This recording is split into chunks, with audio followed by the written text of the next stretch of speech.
नमस्कार विद्यार्थी मित्रांनो, विकास अकॅडमी ऑफिशियल या आपल्या यूट्यूब मंचावरचं आपल्या सर्वांचं पुन्हा एकदा सर्वांचं स्वागत आहे.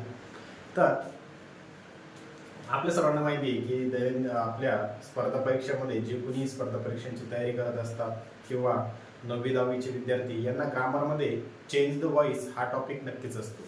मग आज आपण चेंज द व्हॉइस हा टॉपिक तुमचा बघणार आहोत. तर चेंज द व्हॉइस बघताना सर्वात अगोदर आपल्याला काही बेसिक गोष्टी माहिती असणं खूप गरजेचं आहे, जसं की हेल्पिंग वर्ब्स आणि मेन वर्ब्स. तर या गोष्टी सर्वांना माहिती देखील असतात, पण तरीही आपण एक रिव्हिजन म्हणून काय करूया, त्या गोष्टी घेऊया. तर सर्वात अगोदर बघा, ज्यावेळेस आपण वर्ब बघतो तर वर्ब तयार होण्यासाठी आपल्याला लागतो main verb plus helping verb. मग अशा पद्धतीने आपला तयार होतो पूर्ण वर्ब एका सेंटेन्सचा. मग अशा वेळी बघा, आपल्याला मेन वर्ब तर माहितीच असतात, मेन वर्ब सर्वांना माहिती असतात, हेल्पिंग वर्बही माहिती असतात, पण आपण एक रिवाइज म्हणून घेतोय. तर हेल्पिंग वर्बचे बघा काय पडतात तुम्हाला, टू बी, त्यानंतर टू हॅव, त्यानंतर टू डू आणि एक पडतो तुमचा मॉडल ऑक्झिलरीज. बघा, फर्स्ट टाइप काय तुमचा टू बी चा आहे, कशाच मध्ये, हेल्पिंग वर्ब मध्ये. त्यानंतर सेकंड आहे बघा तुमचा टू हॅव चा, थर्ड आहे बघा तुमचा टू डू आणि फोर्थ आहे तुमचा मॉडल ऑक्झिलरीज. मग टू डू मध्ये ज्यावेळेस टू बी मध्ये तुम्ही बघत असाल तर टू बी मध्ये तुम्हाला एंड, इज, आर हे मिळून येईल. त्यानंतर वॉज, वेअर हे देखील दिसेल. त्यानंतर तुम्हाला shall be and will be, बरोबर आहे. मग हे वेगवेगळे लिहिण्याचं कारण काय, तुम्हाला सर्वांना माहिती आहे की एम इज आर हे आपण प्रेझेंट मध्ये वापरतो. त्यानंतर वॉज वेअर हे आपण कुठे वापरतो, पास्ट मध्ये वापरतो. आणि शाल बी किंवा विल बी हे आपण फ्युचर मध्ये वापरतो. कुठे वापरतो, हे फ्युचर मध्ये वापरतो. त्याच पद्धतीने टू हॅव ची देखील रूप आहेत. मग टू हॅव ची देखील प्रेझेंट मध्ये येतात बघा तुमचे हॅव अँड हॅज. याचं पास्ट मध्ये होतं तुमचं हॅड, त्यानंतर तुमचं फ्युचर मध्ये होतं याचं shall have, shall have and will have, shall have and will have. बघा, त्याच पद्धतीने डूडसचे देखील तुमचे प्रेझेंट मध्ये येतात बघा. प्रेझेंट मध्ये येतात त्याची डू किंवा डज. काय येतात, डू किंवा डज. त्यानंतर तुमचा पास्ट मध्ये येतो याचा डीड. पास्ट मध्ये काय येतं त्याची डीड, याचा फ्युचर मध्ये फॉर्म पडत नाही. त्यानंतर मॉडल ऑक्झिलरी मध्ये तुम्हाला सर्वांनाच मॉडल ऑक्झिलरी माहिती पाहिजे. त्यामध्ये येतात बघा कॅन, कुल्ड, मे, माइट, त्यानंतर शाउट टू. ठीक आहे, या सर्व काय तुमच्या मॉडल ऑक्झिलरीचे. आणि या ज्या काही आपले to be, to have, to do आणि मॉडल ऑक्झिलरी यांनाच आपण काय म्हणत असतो, आपले हेल्पिंग वर्ब म्हणत असतो. काय म्हणत असतो आपण यांनाच, हेल्पिंग वर्ब असे म्हणत असतो.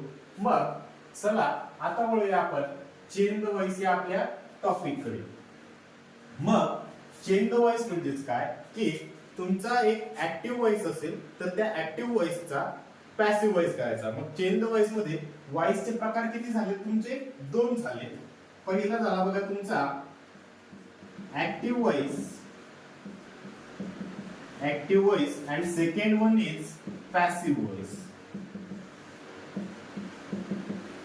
Second one is passive voice. मग बघा, चेंज द व्हॉइस मध्ये तुम्हाला काय करता येईल, तुम्हाला क्वेश्चन येईल बघा, ऍक्टिव्ह व्हॉइसचा पॅसिव्ह करा किंवा पॅसिव्ह व्हॉइस दिलेला असेल त्याचा तुम्हाला काय करावं लागेल, ऍक्टिव्ह व्हॉइस करावं लागेल. मग अशा वेळी काय करणार तुम्ही, आता आपल्याला ज्या विद्यार्थ्यांना हेल्पिंग वर्ब एकदम डोक्यामध्ये त्यांच्या फिक्स आहे, ज्यांना एकदम पाठ आहेत, या विद्यार्थ्यांना हे काहीच वाटत नाही, ऍक्टिव्ह व्हॉइस पॅसिव्ह व्हॉइस चिल्लर.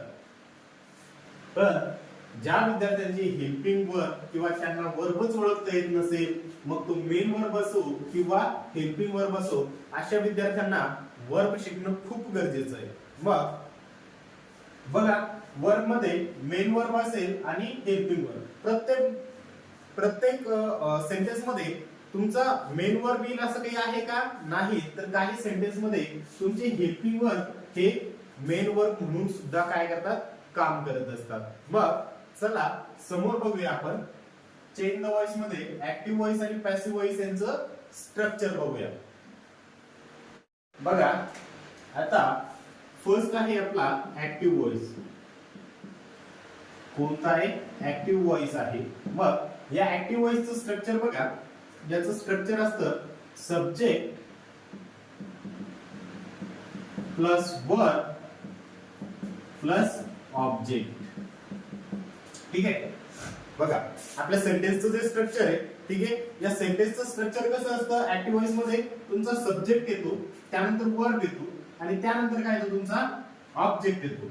मात्र ज्यावेळेस तुमचा पॅसिव्ह व्हॉइस असेल, पॅसिव्ह व्हॉइसला असतं याच्या उलट. मग उलट म्हणजे नेमकं कसं? तर बघा, सेकंड तुमचा कोणता व्हॉइस आहे? Passive voice. मग पॅसिव्ह व्हॉइसला उलट म्हणजे नेमकं काय?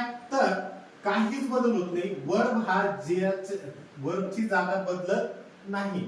वर्ब बदलत नाही, फक्त ऑब्जेक्टला इकडे या ना, सब्जेक्टला तिकडे या. म्हणजेच बघा, पॅसिव्ह व्हॉइस मध्ये तुमचा ऑब्जेक्ट येतो प्लस वर्ब येतो आणि प्लस येतो तुमचा सब्जेक्ट. प्लस काय तुला? सब्जेक्ट येतो. मग ज्यावेळेस सब्जेक्ट येतो तर याचाच अर्थ काय बघा, पॅसिव्ह व्हॉइस होताना तुमचा हा सब्जेक्ट ऍज इट इज असतो ऍक्टिव्ह मध्ये. ठीक आहे, ऍक्टिव्ह मध्ये तुम्ही त्याला सब्जेक्ट म्हणणार, पण पॅसिव्ह मध्ये जो तुमचा ऑब्जेक्ट असतो ना, कोण असतो? ऑब्जेक्ट. हा ऑब्जेक्टच कशाचं काम करतो? सब्जेक्टचं काम करतो.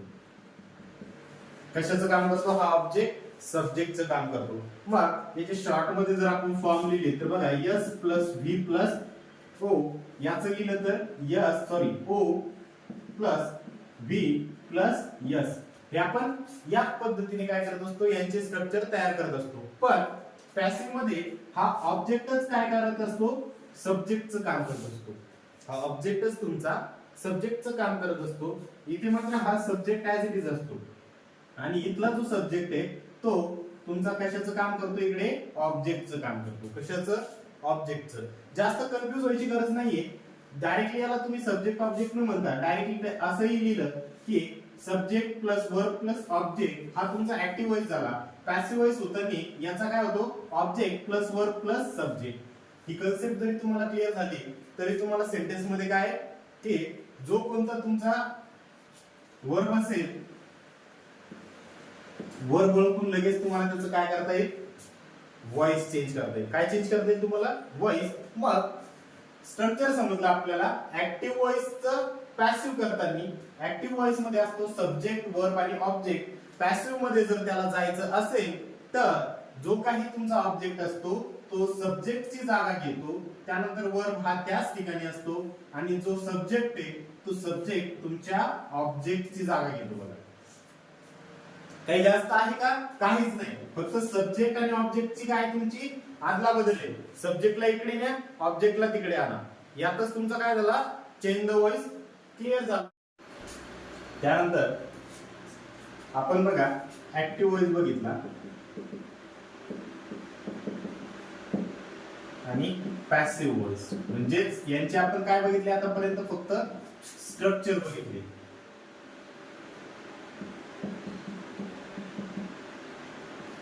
ठीक आहे, काय बघितलं आपण यांचे? स्ट्रक्चर. मग नेमकं स्ट्रक्चर म्हणजे काय बघितलं आपण याचं? तर ऍक्टिव्ह व्हॉइस मध्ये असतो subject plus verb plus object आणि पॅसिव्ह मध्ये असतो तुमचा object plus verb plus subject. मग तुम्ही म्हणणार sir subject plus verb plus object, मग ऍक्टिव्ह मध्ये आम्हाला कसं कळायचं सब्जेक्ट कोणता ऑब्जेक्ट कोणता?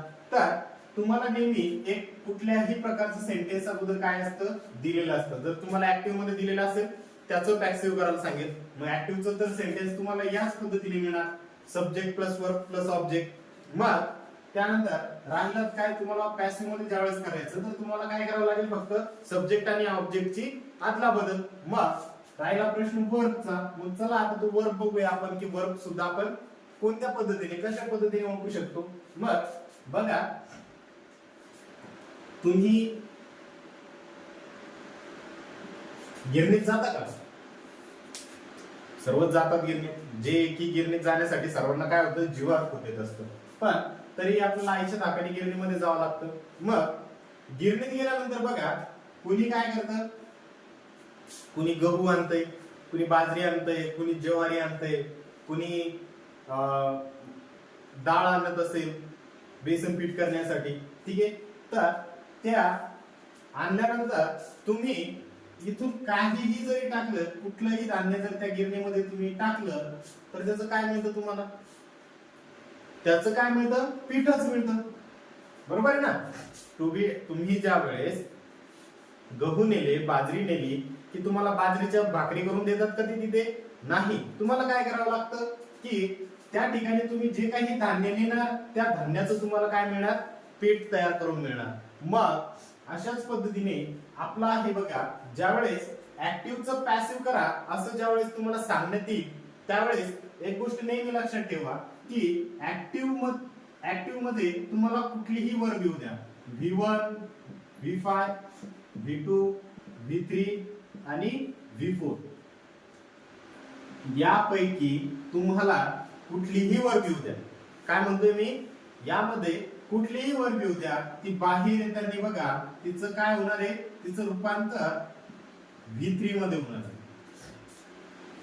फक्त V3 मध्ये का नाही, पीठ घेण्यासाठी तुम्ही काय करतात, डब्बा आणतात ना, त्याच पद्धतीने या 2B च याला V3 सोबत लागतो तुमचा 2B चा डब्बा. काय लागतोय, 2B चा डब्बा.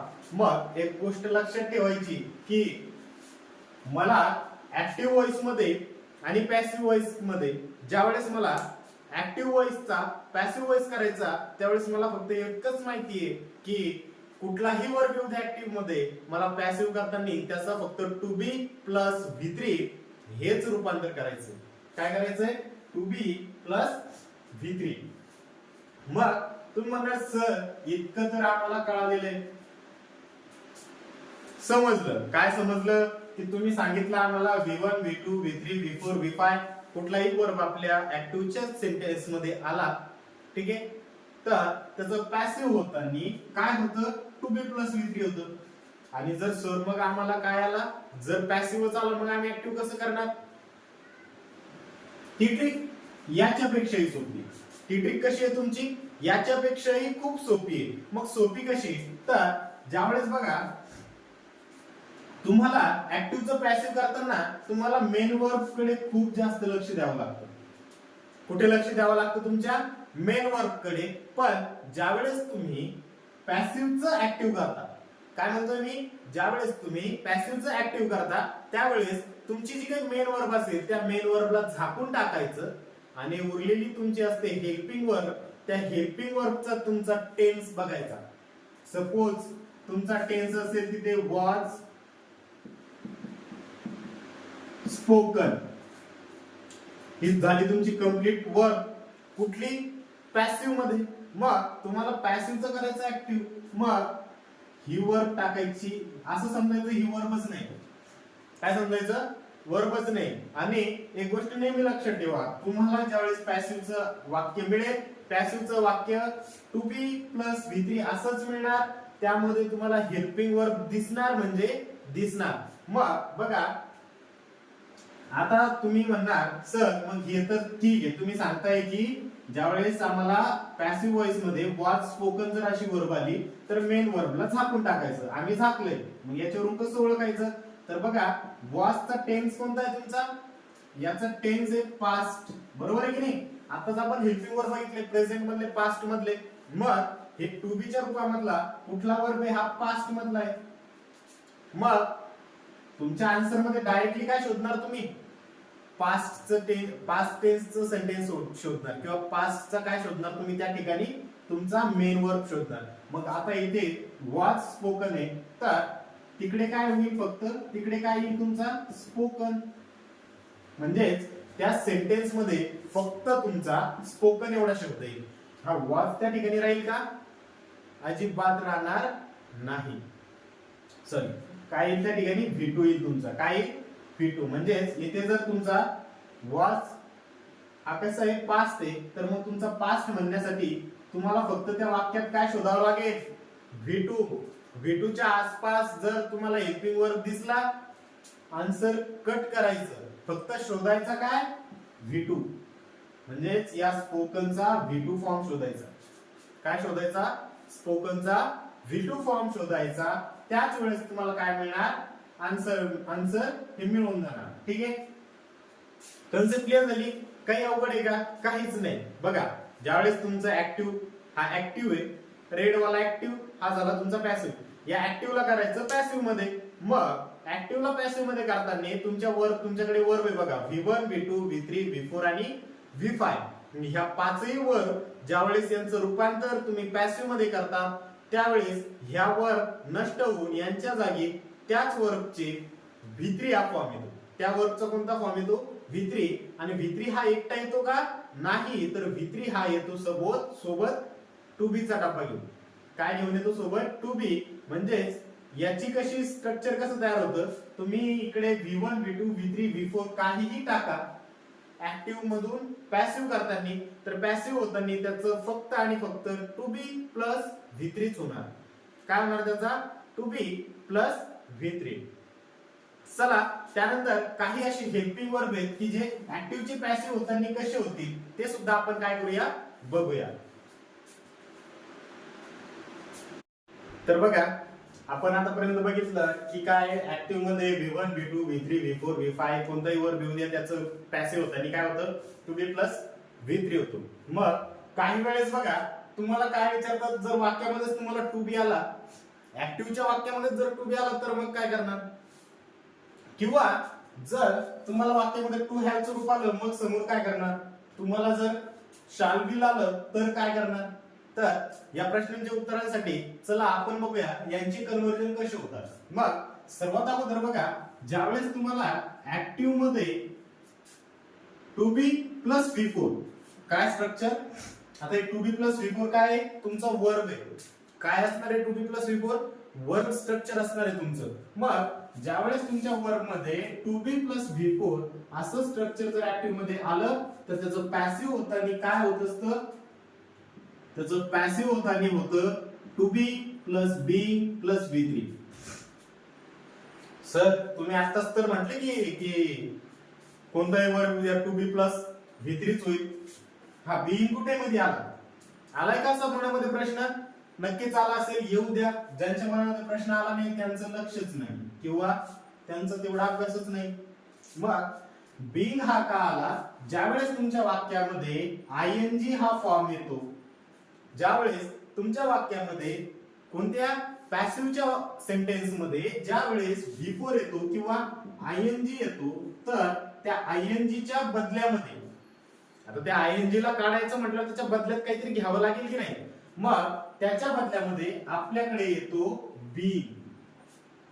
काय येतो तुमचा, बीइंग. ठीक आहे, मग बीइंग का घेतला आपण, कारण तुमच्या ऍक्टिव्ह मध्ये आला होता V4. मग V4 आल्यामुळे तुमच्या ऍक्टिव्हच्या वाक्यात कुठेही V4 येऊ द्या, कुठेही तुमचं V4 चं सेंटेन्स तुमच्या ऍक्टिव्हच्या सेंटेन्स मध्ये कुठेही V4 येऊ द्या, तर तुमच्या इकडे पॅसिव्ह होताना त्याचा V4 च्या जागेत तुम्हाला बीइंग घ्यावंच लागेल. कारण तुम्ही त्याचा V4 हा फॉर्म काढणार आहे, त्या V4 च्या जागेत टू बी प्लस V3 रूप घेणार आहे तुम्ही. या V4 चं काय घेणार, इकडे V3 घेणार आहे, आणि V3 घेतानाच त्याच्या अलीकडे काय घ्यावं लागेल तुम्हाला, बीइंग घ्यावं लागेल. काय घ्यावं लागेल, बीइंग. म्हणजे स्ट्रक्चर कसं होईल बघा, to be plus V4 active मध्ये होतं, ऍक्टिव्हचं पॅसिव्ह होताना to be plus being plus V4. जिथे जिथे ING तिथे तिथे बीइंग. काय म्हणायचं, ऍक्टिव्ह मध्ये ज्या ज्या ठिकाणी ING दिसला लगेच आपण बीइंग ला ओढून आणला. समजलं, ING दिसला बीइंग घेऊन आलो आपण. काय घेऊन आलोय, बीइंग. मग बीइंग हा काय तुमचा, तर बघा ज्यावेळेस तुम्ही एम, इज, आर हे घेता.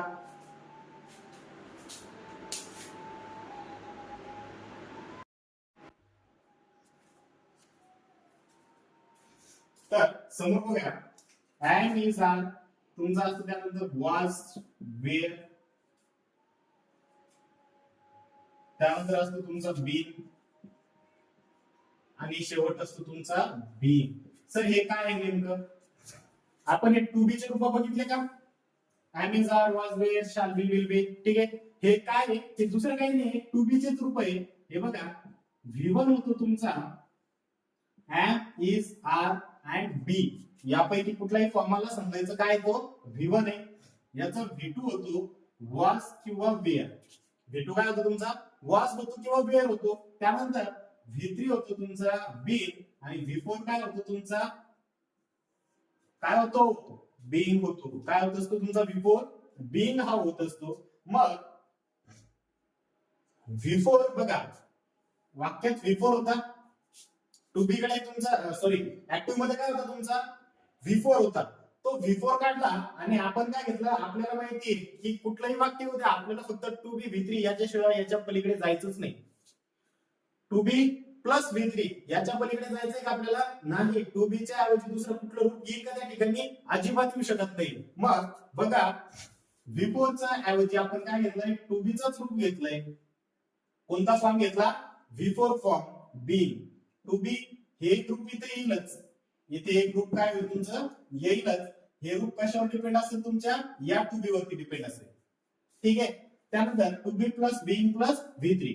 चला त्यानंतर बघा टू हॅव. मग हा काय तुमचा? To have plus V3. Structure काय आलंय व्यवस्थित लक्ष द्या. टू हॅव आलेला आहे वाक्यामध्ये. टू हॅव म्हणजे काय? हॅव हॅज हॅड यापैकी एखादं रूप आलेलं असेल प्लस काय आहे? V3. मेन वर्ब कोणता आहे तुमचा? V3 आहे. याचं पॅसिव्ह होतं आणि काय होतं? जो टू हॅव चं रूप आहे हे टू हॅव चं रूप काय होतं? इथे सेम राहणार. टू हॅव चं रूप बदलणार आहे का? नाही. ठीक आहे. त्यानंतर तुमचा वाक्यामध्ये फक्त या टू हॅव मुळे काय येणार? इकडे बीइंग येणार. काय येणार? बीइंग. बीइंग काय येणार? कारण स्ट्रक्चर काय आहे? To be plus V3. To be आहे का? टू बी चं रूप बीइंग V3. ठीक आहे. मग आला का? टू बी प्लस V3 म्हणजेच पॅसिव्ह आलेला आहे. त्यानंतर बघा V1 किंवा V5 आला हा सोपा आहे. एम इज आर किंवा V3. सो मग V1 V5 आला तर तिकडे एम इज आरच काय येणार? साहजिक गोष्ट आहे. तुमचा V1 किंवा V5 हा नेहमी सिंपल प्रेझेंट टेन्स असतो. काय असतो? Simple present tense. आणि आपल्याला माहिती आहे एम इज आर हे सुद्धा कुठले? प्रेझेंट मधले. मग या प्रेझेंटला बघून आपल्याला काय घ्यावं लागेल? प्रेझेंटच रूप घ्यावं लागेल. ठीक आहे. क्लिअर झालं. त्यानंतर प्लस काय आहे तुमचा? मेन वर्ब काय होईल? V1 चा किंवा V5 चा मेन वर्ब काय होईल तुमचा? V3. फक्त त्याच्या सोबत काय आला तुमचा? टू बी चा रूप. मग आलाय तुमचा V2. काय आलाय? V2 आला. मग V2 आल्यानंतर आपल्याला काय करायचंय? V2 आल्यानंतर बघा जास्त काही नाही करायचं. V2 आलाय लगेच आपण बघायचं टू बी मध्ये V2 काय येतो आपला? मग बघा टू बी मध्ये तुमचं V2 पास्टचा कोणतं रूप येतं? वॉज किंवा वेअरचं येतं. कुठलं रूप येतं?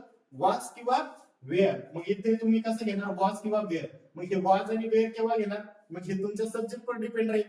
सब्जेक्ट तुमचा सिंग्युलर असेल तर वॉज घेणार, प्लुरल असेल तर वेअर घेणार.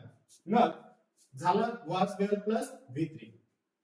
त्यानंतर शाल किंवा will, shall will plus V1. मग शाल असेल किंवा विल असेल प्लस त्यासोबत काय भेटेल तुम्हाला? V1 चा फॉर्म मिळेल. वरचा किती फॉर्म मिळणार तुम्हाला? फर्स्ट फॉर्म मिळेल. मग फर्स्ट फॉर्म मिळाल्यानंतर याचा पॅसिव्ह होताना काय होईल? या सर्व स्ट्रक्चरचं होईल तुमचं शाल बी किंवा विल बी. काय तयार होईल तुमचं? शाल बी किंवा विल बी. हा स्ट्रक्चर किंवा हा जो तुमचा वर्ब आहे तो दिसेल का वाक्यात? नाही. याचं डायरेक्टली काय तुमचं? शाल बी किंवा विल बी. त्यानंतर जर तुम्हाला मॉडेल प्लस V1 आला, जसं की असं आलं, जसं की समजा हा आला तुमचा मॉडेल आणि V1 आला तुम्हाला डू. आपण म्हणतो बघा वी कॅन डू इट.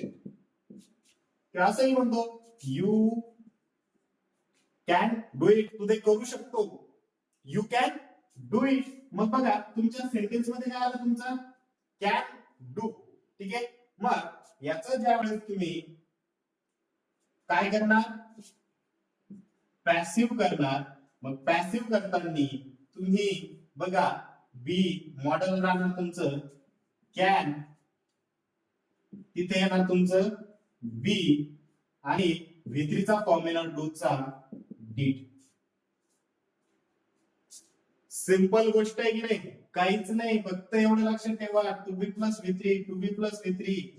काय लक्षात ठेवायचंय तुम्हाला टू बी प्लस V3. कुठे ऍक्टिव्हचं पॅसिव्ह करताना to be plus V3. Active मध्ये कुठलाही वर्ब आला मला घ्यायचंय फक्त टू बी प्लस V3. कुठे घ्यायचं पॅसिव्ह करता वेळेस. मग त्याच पद्धतीने खाली बघा model plus have plus V3. इथे टू हॅव दिलेलं आहे का तुम्हाला नाही, इथे फक्त तुम्हाला हॅव दिलेलं आहे. म्हणजे टू हॅवचं प्रेझेंट मधलं रूप दिलेलं आहे काय ते have. Modal plus have plus V3 याचं पॅसिव्ह ज्या वेळेस तुम्ही करणार त्यावेळेस modal plus have plus been plus V3. मग बीन प्लस V3 काय आहे to be plus V3. Been plus V3 काय तुमचा to be plus V3. Have as it is घेतला. मॉडेल ऑक्झिलरी जी आली होती तीच मॉडेल ऑक्झिलरी आपण काय केली समोर कंटिन्यू केली. मॉडेल ऑक्झिलरीला मॉडेल ऑक्झिलरी आली, हॅव ला हॅव आला, बी त्यानंतर होतं तुमचं V3. मग या V3 साठी आपल्याला माहितीये कुठलीही वर्ब टाका ऍक्टिव्ह तुम्ही पॅसिव्ह करताना पॅसिव्ह झाल्यानंतर ती तुमची होणार टू बी प्लस V3. काय होणार ती तुमची टू बी प्लस V3. अशा पद्धतीने बघा हा एक तुमचा सिंपलचा चार्ट आहे. ठीक आहे. आता यामध्ये तुम्हाला एक गोष्ट नक्की कळाली असेल की जे आपण छोटस एक्झाम्पल घेतलं गिरणीचं, तुम्ही कुठलंही धान्य आणा, गहू आणा, बाजरी आणा, तांदूळ आणा, काहीही आणा तुम्ही, बाजरी आणा, तुम्हाला मिळेल काय त्याच्यामधून फक्त पीठ मिळेल. काय मिळणार आहे तुम्हाला पीठ. पीठाच्या ऐवजी दुसरं काही मिळेल का भाकरी तापून देणार आहे का ते तुम्हाला तिथून नाही. तर अशाच पद्धतीने तुमचं ज्यावेळेस ऍक्टिव्ह असेल ऍक्टिव्हचा पॅसिव्ह ज्यावेळेस करायचा तर ऍक्टिव्ह मध्ये तुम्हाला V1 V2 V3 V4 V5 यापैकी कुठलाही वर्ब येऊ द्या त्याचं पॅसिव्ह होत असताना टू बी प्लस V3 हेच स्ट्रक्चर असणार. ठीक आहे. ही गोष्ट तुम्हाला लक्षात आली म्हणजेच तुम्हाला चेंज द व्हॉइस समजला. आणि व्हॉइस चॅप्टर असेल किंवा दुसरं कुठलीही तुम्हाला इंग्लिश ग्रामर असेल हे समजण्यासाठी तुमचा वर्ब एकदम परफेक्ट पाहिजे. वर्ब कळालाच पाहिजे. सेंटेन्स बघितलं लगेच तुम्हाला वर्ब लक्षात आला पाहिजे की हा वर्ब आहे म्हणून. आणि वर्ब लक्षात आल्यानंतर हे सुद्धा कळायला पाहिजे की त्याचा टेन्स कुठला आहे. काय कळायला पाहिजे तुम्हाला त्याचा टेन्स कुठला आहे. नाहीतर फक्त वर्ब शोधला सर हे दिसलंय मला आणि त्याचा तुम्हाला टेन्सच माहित नाही, काही उपयोगाचा आहे का नाही. ज्यावेळेस टेन्स करणार त्यावेळेस तुम्हाला फॉर्मही कळून येतील V1 V2 V3 किंवा V4. मग V1 कुठे प्रेझेंट मध्ये, V2 कुठे तुमचा पास्ट मध्ये, V3 सिंगल येतो का तुमचा टेन्स मध्ये नाही. To have plus V3 structure आलं लगेच सांगायचं एनी परफेक्ट. त्यानंतर जर तुमचा V4 तुम्हाला दिसला सेंटेन्स मध्ये V4 एकटा येतो का नाही. To be plus V4 to be plus V4 दिसला सांगायचं काय सांगणार एनी कंटिन्युअस टेन्स. मग त्या एनीच्या ठिकाणी काय येईल एनीच्या ठिकाणी येणार तुमचा टू बी चं कोणतं रूप आहे प्रेझेंटचं आहे परफेक्ट सॉरी प्रेझेंटचं आहे पास्टचं आहे की तुमचं फ्युचरचं आहे. याच्यावरून कळणार तुमचा एनीचा भाग आणि कंटिन्युअस टेन्स हा ऍज इट इज असणार. ठीक आहे. त्यामुळे ज्या वेळेस तुम्ही चेंज द व्हॉइस हा टॉपिक करणार चेंज द व्हॉइसच्या अगोदर तुम्हाला बेसिक कन्सेप्ट ऑफ इंग्लिश या माहिती असणं गरजेचं आहे. बेसिक कन्सेप्ट मध्ये तुम्हाला अगोदर टेन्स ओळखणं अगोदर वर्ब ओळखता आला पाहिजे. वर्ब ओळखल्यानंतर तुम्हाला त्या ठिकाणी त्याचा टेन्स सुद्धा ओळखता आला पाहिजे. मग फक्त वर्ब ओळखून तुमचं काम होईल का नाही. मग तो फॉर्म कोणता आहे त्याचा V1 आहे V2 आहे V3 आहे की V4 आहे. ठीक आहे. तर सर्वांनाच माहिती आपण V5 काय केलेला आहे फॉर्म तयार केलेला आहे. कशासाठी केलेला आहे आपल्याला समजण्यासाठी. कारण जर तुम्हाला वाक्यामध्ये आलं स्पीक्स काय आलंय स्पीक्स असा जर तुम्हाला एखादा शब्द दिसला की आपल्याला कळायला पाहिजे की हा कोणता फॉर्म आहे V5 जो की आपण तयार केलेला आहे. भरपूर मुलं याच्यामध्ये कन्फ्युज होतात की आजपर्यंत आपण बघितलेलं आहे स्पीक मग आज स्पीक्स कुठून आलाय बरोबर आहे की नाही. तर अशासाठी आपण काय केलंय समजण्यासाठी V5 तयार केलेला आहे. ठीक आहे. चला इथपर्यंतची कन्सेप्ट क्लिअर झाली असेल तर आता घेऊया आपण यावरचे उदाहरण घेऊया. म्हणजे उदाहरण घेतल्यानंतर काय होईल, तुमचे जे काही डोक्यामध्ये माइंडमध्ये चाललेले गोंधळ असतील हे बंद होऊन जाईल. तर चला समोर आपण घेऊया याचे उदाहरण. चला बघूया आपण. फर्स्ट एक्झाम्पल बघा. आता एक्झाम्पल घेणं गरजेचं आहे. जर एक्झाम्पल घेतलं नाही तर आपली एवढी जी काही कन्सेप्ट आहे ती पण तर तुम्हाला कळली पाहिजे. मग चला फर्स्ट एक्झाम्पल आहे बघा आपलं.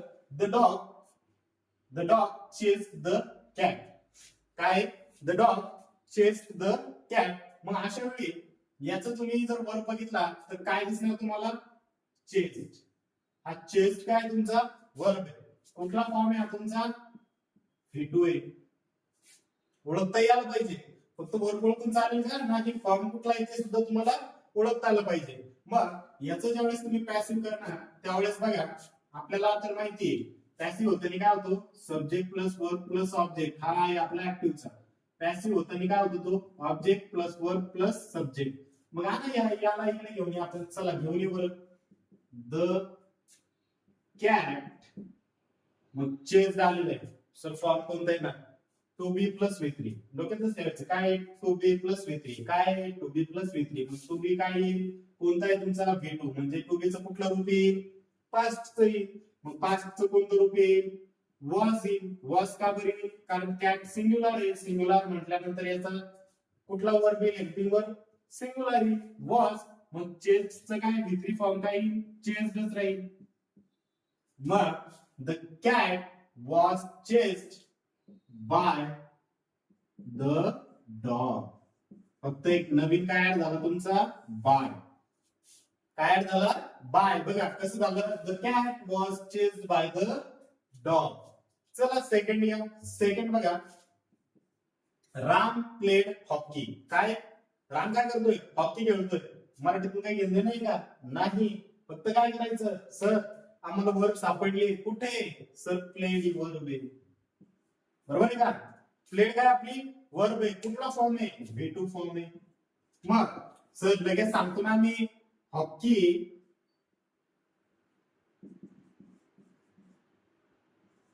हॉकी. मग सर काय काय काय घेऊ? सेम आहे ना. तुमचा सब्जेक्ट काय आहे? सिंग्युलर आहे. हेल्पिंग वर्ब कसं घेणार?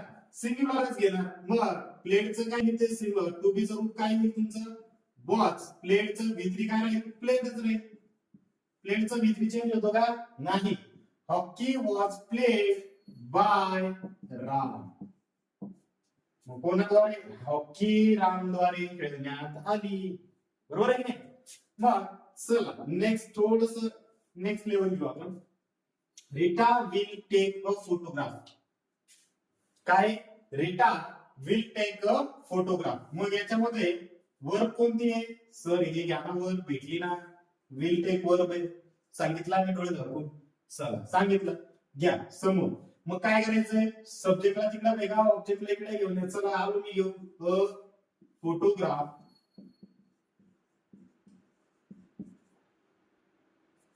वेलला काय सांगितलं होतं? मग वेल आला, शाल आला, वेल आला. समोर काय येईल? शाल बी किंवा विल बी. मग इथे विल आले नाही. मग विल आला तर शाल बी घेऊ का? नाही. काय घेऊ? Will be. मग फोटोग्राफ विल बी आला का? टू बी चा रूप. मग प्लस V3. मग टेकचा V3 काय होतो? टेकन होतो. काय होतो? टेकन. बघा photograph will be taken by Rita. Photograph will be taken by Rita. आहे का काही अवघड? असं ओळखतोय. कसं ओळखतोय? असं. का ओळखतोय असं? कारण जर आम्हाला येतंय की वर्ब ओळखता येतोय. वर्ब ओळखला आम्हाला काय सापडतोय? ऍक्टिव्हचं पॅसिव्ह सापडतोय. बघा आता एक हे वाक्य आहे आपलं पॅसिव्हचं. कुठलं वाक्य आहे आपलं? पॅसिव्हचं. याला ऍक्टिव्हचं करू बरं आपण. चला मी काय सांगितलं तुम्हाला? पॅसिव्हचं ऍक्टिव्ह करताना मेन वर्बला झाकून टाका. हे घ्या झाकलं. मग झाकल्यानंतर उरला तुमचा काय? वॉच. मग वॉच उरल्यानंतर वॉच कोणता आहे तुमचा? पास्ट मध्ये. पास्ट मध्ये. मग लगेच काय करायचं? पास्टचं उत्तर शोधा. पास्टचं भेटलं प्लेड. वॉच तुमचा वॉच हा कोणत्या याच्यामध्ये येतो? पास्ट मध्ये. मग तुम्ही वरती सुद्धा काय शोधणार उत्तरामध्ये? आता 4 पर्याय तर दिलेले असतात आपल्याला. मग उत्तरामध्ये पटकन जायचं, काय शोधायचं? हा जो वर तुम्ही झाकलेला आहे, तर हा जो टेन्स आहे, कोणता वर्ब आहे? पास्ट. तर वरती सुद्धा जायचं आणि कुठलं तुम्ही बघायचा? वर कुठला बघायचा? पास्टचा. कुठला बघायचा? पास्टचा. याची गरज पडली का? नाही. याची गरज फक्त कुठे पडणार? का पडणार? की हा वर्ब इथे आल्यानंतर फॉर्म याच्यानुसार आपण काय घेणार? फॉर्म येणार. फक्त वर्ब कुठला आहे याच्यासाठी याची गरज पडणार. बरोबर आहे? चला नेक्स्ट बघा. My sister has drawn his portrait.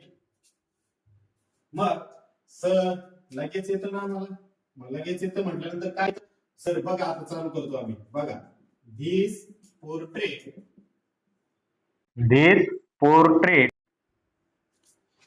चला त्यानंतर बघा कुठे आला आपण? This portrait. मग धिस पोर्ट्रेट, मग सर आमचा वर्ब आहे हॅज ड्रॉन. हा काय आपला वर्ब आहे. मग वर्ब हा आल्यानंतर बघा हॅज ला हॅज असंच राहील. आपण अगोदरच बघितलं टू याचं जे रूप असेल ते सेम कंटिन्यू राहील. मग हॅज आल्यानंतर इथे बघा ड्रॉन. काय? ड्रॉन. ड्रॉन म्हणजे काय? रंगवणे. मग हॅजच्या नंतर येईल आपला बीन. Has bin drawn. काय आला तुमचा? हॅज बीन ड्रॉन हा आला. ठीक आहे. आला तुमचा टू बी प्लस बी थ्रीचा स्ट्रक्चर. त्यानंतर बघा लास्ट तुमचं Sam had taken the medicine. काय? Sam had taken the medicine. मग हा क्वेश्चन सॉल्व्ह करायचा आणि आपल्या कमेंट बॉक्स मध्ये याची उत्तरे मला पटापट सेंड करायची.